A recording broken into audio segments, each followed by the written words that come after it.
मला इथे येऊन सगळ्या माझ्या जुन्या आठवणी ताज्या झालेल्या आहेत.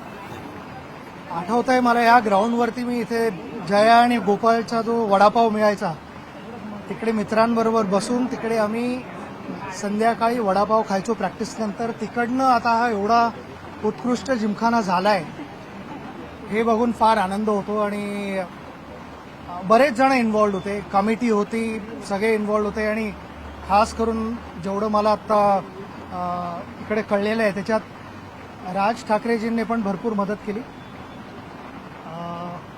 नुसतं परमिशन घ्यायला नाही पण I think he was also involved in designing आणि सगळ्या छोट्या छोट्या गोष्टी. सर्वात आनंद काय होतोय की आपले महान क्रिकेटपटू जे नुसते शिवाजी पार्क जिमखान्यालाच नाही खेळले पण मुंबईलाही खेळले आणि भारताचंही नाव मोठं केलं, त्यांच्या आठवणी आहात क्लबमध्ये. एक ट्रेडिशन जे आपलं आत्तापर्यंत शिवाजी पार्क जिमखान्याचं आहे ते रिवाईव्ह केलेलं आहे, तसंच ठेवलेलं आहे. आणि मॉडर्न गोष्टी आहेत.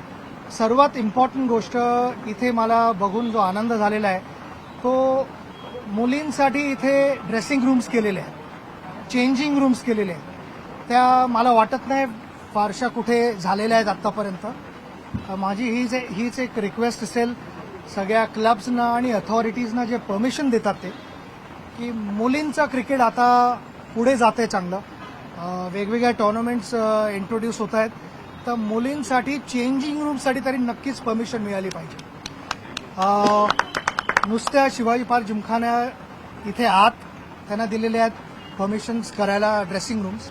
पण माझी अशी इच्छा आहे की मुंबईतच नाही पण भारतात सगळीकडे त्यांच्यासाठी चेंजिंग रूम्स असायला पाहिजेत आणि त्यासाठी परमिशन जी आहे ती तात्काळ द्यावी अशी माझी रिक्वेस्ट आहे.